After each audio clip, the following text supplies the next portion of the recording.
कागज हमारी जिंदगी का एक महत्वपूर्ण हिस्सा है।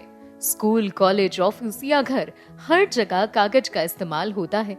हमारी शुरुआती शिक्षा भी कागज से बने बुक्स के साथ शुरू हुई थी। जब पेन या पेंसिल से कुछ लिखना होता है तो कागज का इस्तेमाल किया जाता है।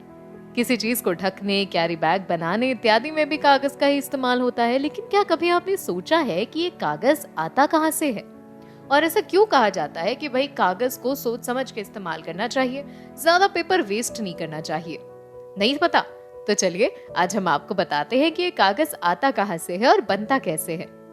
कागज बनाने के लिए मुख्य तौर पर सेलुलोज को उपयोग में लाया जाता है। सेलुलोज एक चिपचिपा पदार्थ है जो पेड़ पौधों की लकड़ियों में मौजूद रहता है।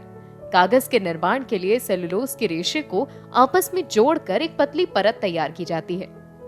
कागज की गुणवत्ता सेलुलोज की शुद्धता पर निर्भर करती है। जितना शुद्ध सेलुलोज होगा, कागज भी उतना ही उच्च गुणवत्ता वाला प्राप्त होगा। रुई यानी कि कॉटन में शुद्ध रूप से सेलुलोज पाया जाता है, जिससे कागज बनाया जा सकता है। लेकिन ये काफी महंगा पड़ता है, इसीलिए इसका इस्तेमाल कपड़े बनाने के लिए ज्यादा होता है। कागज का निर्माण सॉफ्ट वुड या हार्ड वुड पेड़ों से किया जाता है।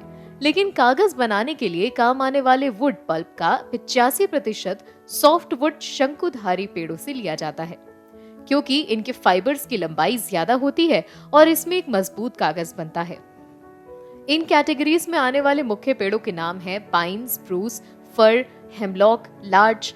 इसके अलावा जो हार्डवुड की बात हमने की, उसमें हम आपको बता दें कि उसमें कौन से पेड़ आते हैं। उसमें आते हैं ओक, मैपल, बिर्च, ये सारे पेड़ आते हैं। उच्च गुणवत्ता वाले कागज बनाने के लिए 12 से 17 पेड़ लगते हैं। कोटेड पेपर, जिनका इस्तेमाल उच्च गुणवत्ता वाली प्रिंटिंग और मैगजीन्स के लिए किया जाता है, उनके लिए ज्यादा पल्प की आवश्यकता होती है। इसीलिए 1 टन मैगजीन कागज के लिए 15 पेड़ लगते हैं, जबकि न्यूज़पेपर के लिए इस्तेमाल होने वाले 1 टन कागज के लिए 12 पेड़ लगते हैं। कागज बनाने के लिए सबसे पहले पेड़ों का चयन किया जाता है। इस दौरान उन पेड़ों को चुना जाता है जिनकी लकड़ी में रेशों की मात्रा ज्यादा होती है। पेड़ों का चयन होने के बाद इनकी लकड़ी को गोल टुकड़ों में काटा जाता है और बार्क यानी छिलकों को हटाया जाता है। इसके बाद उन्हें फैक्ट्री में भेज दिया जाता है, जहां पर पल्प तैयार होता है। पल्प तैयार करने के लिए 2 तरह के मेथड्स होते हैं। पहला होता है मैकेनिकल मेथड और दूसरा होता है केमिकल मेथड। मैकेनिकल मेथड में पल्प तैयार करने के लिए केमिकल की जरूरत नहीं पड़ती। मैकेनिकल मेथड के अंदर लकड़ी के गोल टुकड़ों या फिर छोटे टुकड़ों को इस्तेमाल किया जाता है। इसमें ग्राइंडिंग स्टोन यानी कि गोल टुकड़ों के लिए और रिफाइनर्स, जो छोटे टुकड़ों के लिए होते हैं, इस्तेमाल के लिए लाए जाते हैं और रेशों को अलग किया जाता है। चमक बढ़ाने के लिए पल्प को ब्लीच भी किया जाता है, लेकिन लिग्निन मौजूद रहने की वजह से इनमें पीलापन बरकरार रहता है।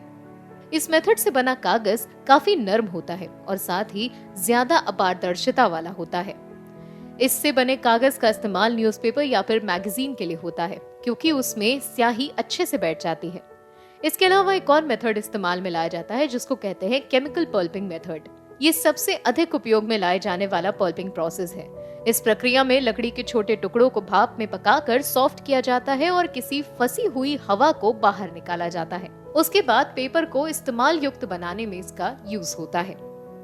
तो आज आपने जाना कि पेपर कैसे बनता है, और क्योंकि ये पेपर हमेशा पेड़ों से बनते हैं, इसीलिए कहा जाता है कि इनका इस्तेमाल सोच समझ कर करना चाहिए, क्योंकि जितने ज्यादा पेपर का इस्तेमाल हम करेंगे उतना ही ज्यादा डिफॉरेस्टेशन होगा, यानी उतना ही ज्यादा पेड़ों की कटाई होगी।